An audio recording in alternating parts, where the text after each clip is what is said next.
ప్రియ శ్రోతలు, ఈరోజు మనం యాకోబు పత్రిక మొదటి అధ్యాయం 1 నుండి 8 వరకు ధ్యానించుకుంటాము. యాకోబు పత్రిక మొదటి అధ్యాయం 1 దేవుని యొక్క ప్రభువైన యేసుక్రీస్తు యొక్క దాసుడైన యాకోబు అన్యదేశములందు చెదరి ఉన్న 12 గోత్రాల వారికి శుభమని చెప్పి వ్రాయునది.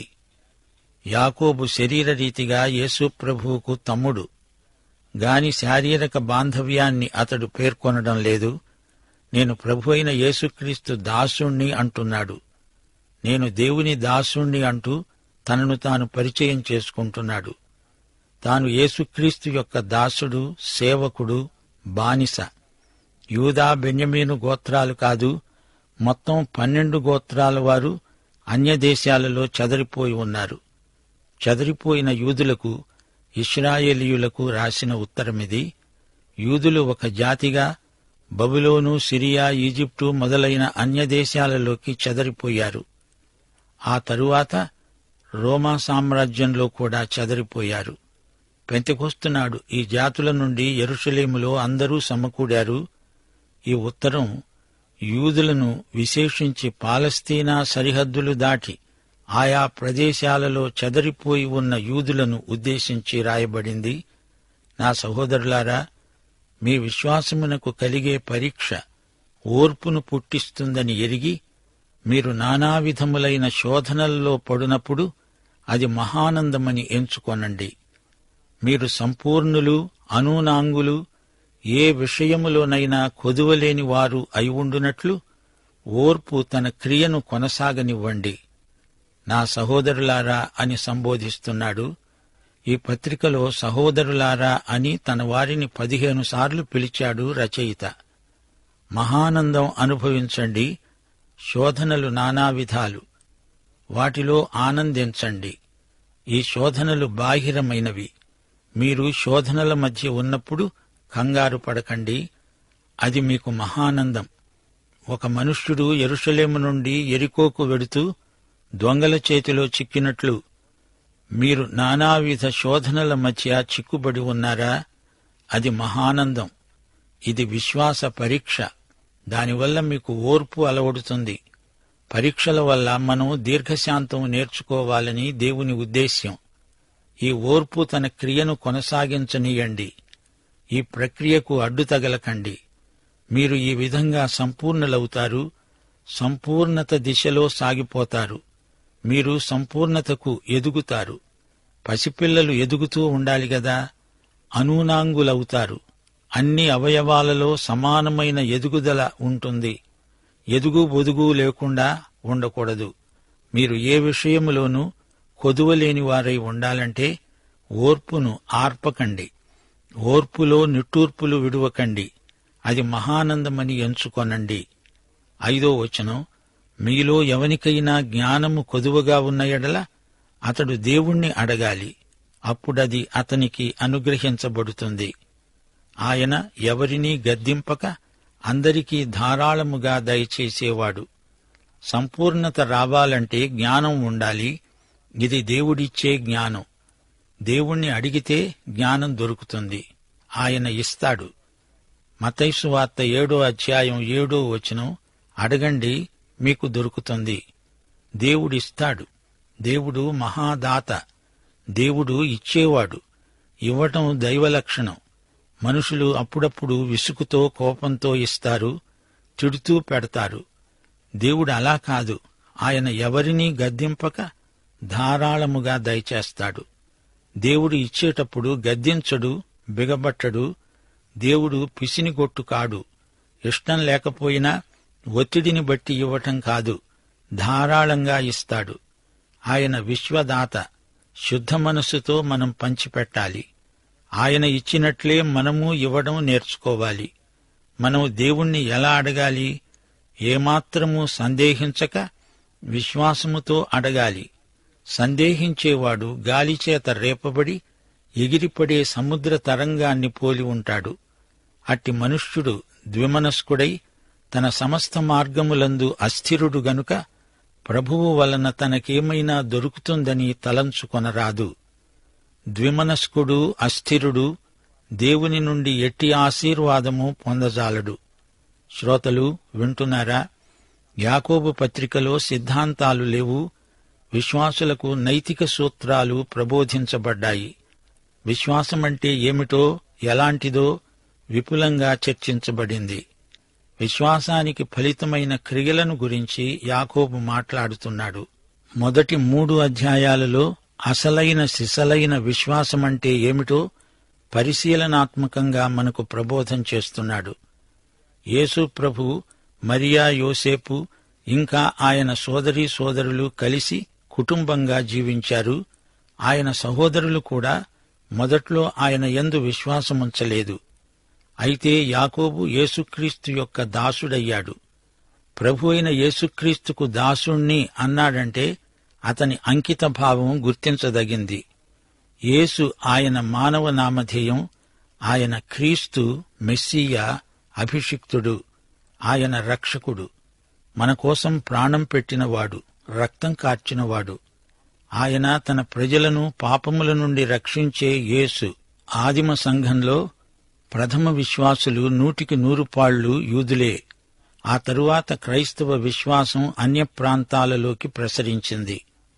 యేసుక్రీస్తు చిన్నాసియాలోని 7 సంఘాలకు ఉత్తరాలు రాసిన కలం స్నేహితుడు. అది ఇప్పుడు టర్కీ అని పిలువబడుతోంది. యూదులు లోకమంతటా చెదరిపోయారు. రష్యా, చైనా, జపాను ఈ విధంగా అన్ని దేశాలలోకి యూదుల 12 గోత్రాలు చెదరిపోయాయి. యాకోబు వారికి శుభవచనం చెబుతున్నాడు. అంటే ఆనందించండి అంటున్నాడని అర్థం. నానావిధ శోధనల్లో ఆనందించండి, అది మహానందమని ఎంచుకొనండి. శ్రమలు, శోధనలు వచ్చినప్పుడు పండ్లబింకంతో ఆనందం అనడం కాదు, అక్షరాల ఆనందించాలి. కష్టాలు, శ్రమలు మనకు రావటంలో దేవుని సంకల్పం గొప్పది. శ్రమల వల్ల కలిగే ఫలితం ఆనందం. రోమాపత్రిక 8వ అధ్యాయం 28వ వచనం, దేవుణ్ణి ప్రేమించేవారికి, అనగా ఆయన సంకల్పము చొప్పున పిలువబడిన వారికి సమస్తము వారి మేలుకే సమకూడి జరుగుతుంది. దేవుని అనుమతితో వచ్చిన శ్రమలు మనకు ఆధ్యాత్మిక పరిశ్రమలు. ఉత్తరోత్తర వాటి వల్ల మనకు మేలే. విశ్వాస పరీక్షా ఫలితాలు వచ్చేదాకా ఓర్పు కలిగి ఉండాలి. మనము విశ్వాసముతో పనిచేస్తాము, వెలిచూపును బట్టి కాదు. దేవుని కళ్లతో చూడగలిగితే అదే విశ్వాస దృష్టి అంటే.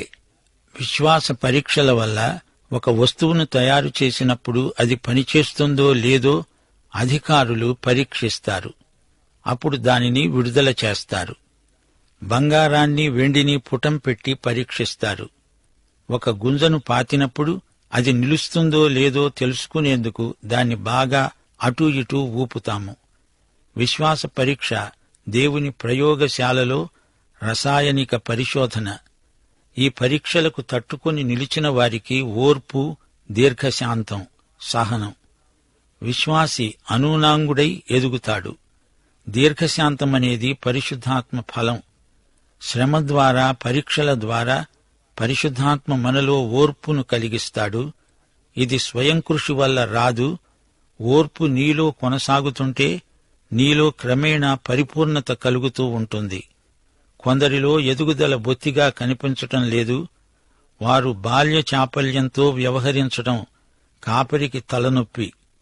దావీదు అన్నాడు, కీర్తనలు 131, 1-2 వచనాలు, యెహోవా, నా హృదయము అహంకారము గలది కాదు, నా కన్నులు మీదు చూచేవి కావు. నాకు అందని వాటి యందైనా గొప్పవాటి యందైనా నేను అభ్యాసము చేసుకోవడం లేదు. నేను నా ప్రాణమును నిమ్మళపరుచుకుంటున్నాను, సముదాయించుకున్నాను. చనుబాలు విడిచిన పిల్ల తన తల్లి యొద్ద ఉన్నట్లు నా ప్రాణము నా వద్ద ఉన్నది. దావీదు ఆలోచన ఇదే. నేను ఎదగాలి, తల్లిపాలు మానాలి, ఎదుగుతూ బలవర్ధకమైన ఆహారం తినడం సాధకం చేయాలి, జీవాహారం తినాలి. అలాగే దేవుడు దావీదును పరీక్షించాడు. పరీక్షల ద్వారా అతనికి అనుభవం వచ్చింది. అతడు ఆ విధంగా ఆరోగ్యంగా ఎదిగాడు. రోమాపత్రిక 5వ అధ్యాయం 3-4 వచనాల్లో పౌలు ఇదే మాట అంటున్నాడు. శ్రమ ఓర్పును, ఓర్పు పరీక్షను, పరీక్ష నిరీక్షణను కలుగచేస్తుందని ఎరిగి శ్రమలందు అతిశయపడుదాము. ఆధ్యాత్మిక వయస్సులో ఎదుగుదల లేని విశ్వాసులు దేవుని కుటుంబంలో పలు విధాల సమస్యలకు కారణమవుతున్నారు. దేవుడు శ్రమల ద్వారా మనలను పరీక్షిస్తాడు. అప్పుడు సర్వాంగ సుందరంగా మనం ఎదుగుతాము. మనకు ఓర్పు, నిరీక్షణ, ప్రేమ కావాలంటే మనం పరీక్షల్లో నెగ్గాలి, గెలవాలి. శ్రమల బడిలో మన సౌశీల్యం చక్కదనాన్ని సంతరించుకుంటుంది. అవును, ఇలాంటి ఎదుగుదల ప్రక్రియలో మనకు జ్ఞానం ఎంతో అవసరం. సమస్యలు మనకు ఎదురైనప్పుడు మనకు జ్ఞానం లేకపోతే ఎన్నో అవకతవకలు ఏర్పడతాయి. తెలివిని అన్వయించినప్పుడు, ప్రయోగించినప్పుడు అది జ్ఞానమవుతుంది. పరీక్షల్లో జ్ఞానం లేకపోతే నేర్చుకున్నదే మళ్లీ నేర్చుకోవాల్సి వస్తుంది. దేవుడు తనను అడిగేవారికి జ్ఞానం ధారాళంగా, సమృద్ధిగా అనుగ్రహిస్తాడు. జ్ఞాన సమృద్ధి పైనుండి దేవుడిస్తేనే వస్తుంది. ఆయన దానంలో గద్దింపు ఉండదు. ఇవ్వటంలో ఆయనకు విసుగు రాదు. ఆయన ఇచ్చేదానిలో లోపమేమీ ఉండదు. ఆయనది ఇచ్చే మనసు. ఇవ్వడం ఆయనకెంతో ఇష్టం. మనకు ఈ జ్ఞానం కావాలి గనుక ఆయన్ను వేడుకుందాము. ప్రార్థనకు సత్వరంగా జవాబిచ్చే దేవుడు. అడిగేటప్పుడు మనకు ఎట్టి సందేహము ఉండకూడదు. ప్రార్థన అంటే మనం విత్తిన దానినే కోసే ప్రక్రియ. అడిగిందే దొరుకుతుంది. సందేహంతో అడిగితే నీకు దొరకటం సందేహమే. ఏమాత్రమూ సందేహించక విశ్వాసంతో అడగాలి. పరలోక తండ్రి మనకు అవసరమైన జ్ఞానాన్ని సమృద్ధిగా సరఫరా చేస్తాడు. సందేహించేవాడు ఎగిరిపడే సముద్ర తరంగం. ఆ తరంగం నీ అంతరంగాన్ని అట్టిట్టు చేస్తుంది. అది గాలిచేత రేపబడింది. అట్టి వ్యక్తి ద్విమనస్కుడు. దేవుడే అంతా చూసుకుంటాడులే అంటూ మరో చెంప మన కృషి, మన శక్తియుక్తులు ప్రయోగిస్తాము. సమస్యను దేవునికి అప్పగించాను అని చెబుతూ దాన్ని నేనే పరిష్కరించబూనుకోవడం, ఇదే ద్విమనస్కత. నీవే స్వంతగా ఏదో చేస్తాను అనుకుంటే అందులో దేవుడు జోక్యం కలిగించుకోడు. ద్విమనస్కుడు తన సమస్త మార్గములందు అస్థిరుడు. ఇదొక సామెత. హోషియా ఇశ్రాయేలును గురించి ప్రవచిస్తూ, నిలకడలేని గువ్వలాగా అక్కడా ఇక్కడా తిరుగాడుతున్నావు. కాసేపు ఈజిప్టు, ఇంకాసేపు అష్షూరు, ఆ విధంగా తిరుగాడింది ఇశ్రాయేలు. గాని దేవుని వైపు తిరగలేదు. ఎవరితో ఎలా మాట్లాడాలో, ఎవరెలాంటివారో గ్రహించడానికి కావలసిన బుద్ధివాక్యము, జ్ఞానవాక్యము దేవుడే ఇవ్వాలి. జీవితంలోని ఒడిదుడుకులను ఎదుర్కొనే జ్ఞానం దేవుడే మనకివ్వాలి. పరీక్షలు, శోధనలు మనకు మహానందమనిపించాలి. లోకస్తులకు ఈ రహస్యం తెలియదు. పరీక్షలు కఠినమైతే సణుగుతారు, గొణుగుతారు. పాత నిబంధనలో ఐశ్వర్యం ఆశీర్వాదం, కొత్త నిబంధనలో శ్రమలు విశ్వాసికి ఆశీర్వాదం. నైతిక క్రమశిక్షణకు పరీక్షలు ఉద్దేశించబడినవి. శ్రమలలో మన సౌశీల్యం రాణిస్తుంది. శోధనలు మనకు ఆధ్యాత్మిక సాధనలు. మన విశ్వాస బలానికి శ్రమలు మంచి వ్యాయామం. అది మహానందమని ఎంచుకోవాలి. నానావిధమైన శోధనల వల్ల మనకు ఓర్పు అలవడుతుంది. ఓర్పు క్రైస్తవ సుగుణాలకు రాణిలాంటిది. ఒత్తిడులకు తట్టుకొని నిలుస్తుంది. మన శీలాన్ని శుద్ధి చేస్తుంది. ఓర్పు మన సౌశీల్యాన్ని ఉదాత్తమైనదిగా రూపొందించి చక్కదిద్దుతుంది. ఓర్పు తన క్రియను చేసుకుంటూ నెంపాదిగా మనల్ని పరిపూర్ణత వైపు పెంచుతుంది. నయోమి కోడలు ఓర్పాకు ఓర్పు లేదు, అందుకే వెళ్లిపోయింది. రూతు అంతము వరకు సహించింది. మనం ఎదగాలి, ఎదుగుతూ ఉండాలి. క్రీస్తువలె ఉండడానికి మనము అన్ని విషయాలలో ఎదుగుదాము. మనమందరము విశ్వాసము విషయములో సంపూర్ణులమయ్యే వరకు, క్రీస్తుకు కలిగిన సంపూర్ణతకు సమానమైన సంపూర్ణత గలవారమగు వరకు ఎదుగుతూ ఉంటాము. రోమక సామ్రాజ్యంలో అక్కడక్కడా చెదరిపోయి ఉన్న యూద క్రైస్తవులారా, విశ్వాసులారా, నిరుత్సాహపడకండి. మీరు మీ విశ్వాసాన్ని బట్టి ఎన్నో హింసలకు గురి అవుతున్నారు. ఈ పరిస్థితులన్నీ ఉత్తరోత్తర మీకు మేలే చేకూరుస్తాయి. శోధనల్లో మహానందాన్ని అభ్యసించండి. శ్రమానందం క్రైస్తవులకే సాధ్యం. స్టాయికు వేదాంతులు బలవంతాన శ్రమలను భరిస్తారు. ఎపిక్యూరియన్ వేదాంతులు సుఖం మహానందమంటారు, కష్టం మహావిషాదమంటూ వాపోతారు. క్రీస్తునందు మాత్రమే దుఃఖం సంతోషంగా మారుతుంది. ఇదే క్రైస్తవ జ్ఞానం, విశ్వాసం, నిరీక్షణ. దేవుడు మన తండ్రి. తన బిడ్డలపై ఆయనకెంతో జాలి. దేవుడు మన క్షేమాన్ని, భద్రతను గురించే చింతిస్తాడు. తన పిల్లలను గుణపరచడానికి శిక్షించినా తండ్రి వాత్సల్యం తన బిడ్డల పట్ల ఎన్నటికీ తరగదు. శ్రమల ద్వారా రాను రాను మహిమ భారం మనలో హెచ్చుతుంది. శ్రమలు క్రీస్తునందున్న దేవుని ప్రేమ నుండి మనలను ఎడబాపనేరవు. శ్రమలలో మనకు అత్యధిక విజయం. దుఃఖం కలిగినా అందులో ఆనందించడం క్రైస్తవ విశ్వాసం. మోషే విశ్వాసమును బట్టి ఈజిప్టు ధనము కంటే క్రీస్తు విషయమైన నింద గొప్ప భాగ్యమని ఎంచుకున్నాడు. అల్పకాలము పాపభోగం అనుభవించటం కంటే దేవుని ప్రజలతో శ్రమను అనుభవించటం మేలని యోచించాడు. ఫిలిప్పి చెరసాలలో పౌలు పాటలు పాడాడు. ఆయన కాళ్లు బొండలో బిగించబడి ఉన్నాయి. క్రీస్తు నామమున శ్రమలనుభవించే యోగ్యత తమకు ప్రాప్తించినందుకు అపొస్తలులు ఆనందించారు. శ్రమలయందు ఆనందించే కృప దేవుడు విశ్వాసులకిస్తాడు. శ్రమలు బలమైన పరిపక్వ విశ్వాసానికి రుజువు. క్రైస్తవ శీలము ఎంత వాస్తవమో, ఎంత బలమైనదో శ్రమలే ధృవపరుస్తాయి. విశ్వాస వీరులు తమ బలాన్ని శ్రమల నేపథ్యంలోనే రుజువుపరుచుకున్నారు. శ్రమల వల్ల విశ్వాసి హృదయంలో ఏముందో అదంతా బయటికి వస్తుంది. మనలో ఉన్న లోపాలను మనకు కనపడేటట్లు చేస్తాయి శ్రమలు. శ్రమల సాధనలో మన ఓర్పు ఎంతో రాణిస్తుంది. మనల్ని విశ్వాసయాత్రలో ముందుకు నెడతాయి శ్రమలు. క్రైస్తవ శ్రమలలో దేవుని కృపా సౌందర్యం కనిపిస్తుంది. ఓర్పు అంటే సహనశీలం, దీర్ఘశాంతం. సజీవ భక్తిలో శ్రమానుభవం అలంకారం. దేవుని చిత్తము కోసమై ప్రశాంతంగా కనిపెట్టే కృప శ్రమానుభవమందే మనకు ప్రాప్తిస్తుంది. విశ్వాసికి శ్రమలలో పవిత్ర సహనశీలం రూపొందుతుంది. శ్రమల బడిలో నైతిక సంపూర్ణత మనకు ప్రాప్తిస్తుంది. మనము సంపూర్ణులము, అనూనాంగులము అయి ఉండాలి. ఇదే దేవుని ఆశయం. శ్రమలు మనలను ఆధ్యాత్మిక సంస్కృతిలో శిఖరాగ్రానికి ఎక్కిస్తాయి. ఇబ్బందుల కొలిమిలో నుండి వచ్చిన వారే విశ్వాస వీరులందరూ. మత్తయి సువార్త నుండి ప్రకటన గ్రంథం వరకు శ్రమలను గురించిన పాఠాలే మనకు నేర్పబడుతున్నాయి.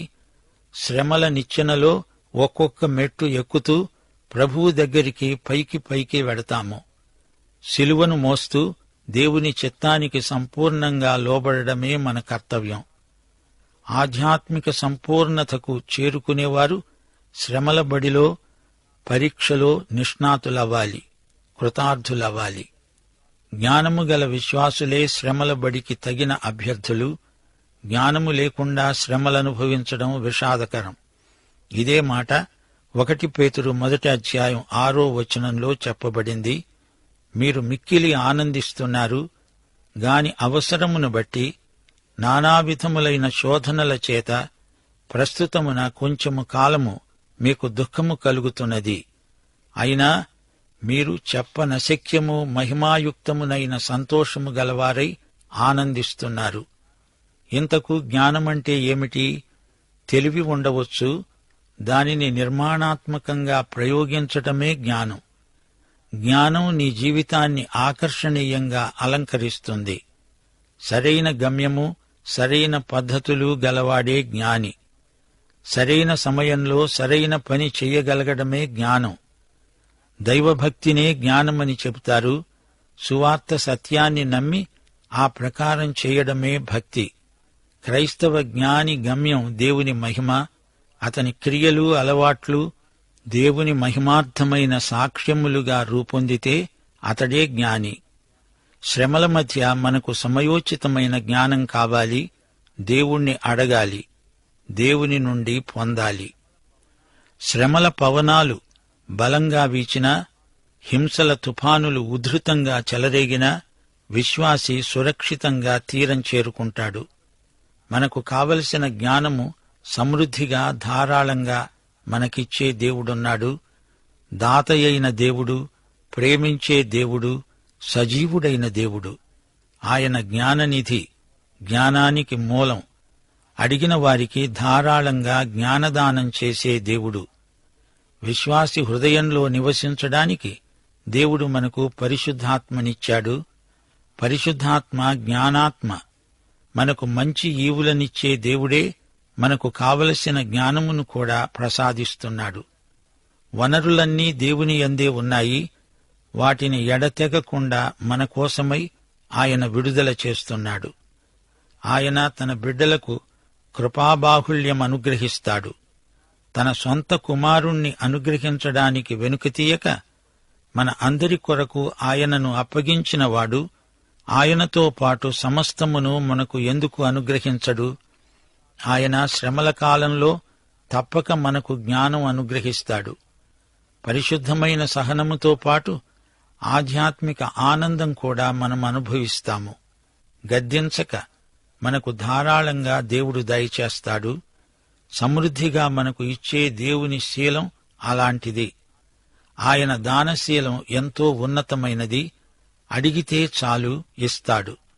దేవుడు మాత్రమే ఇవ్వగలడు. విశ్వాసులు మాత్రమే దానిని అడిగి పుచ్చుకోగలరు. ఆయన సజీవ దేవుడు. ఆయన మనకెంతో సమీపముగా ఉన్నాడు. ప్రార్థనకు వెంటనే జవాబిచ్చే దేవుడు. పాఠం ఇంతటితో సమాప్తం. దైవాశీస్సులు. ఆమేన్.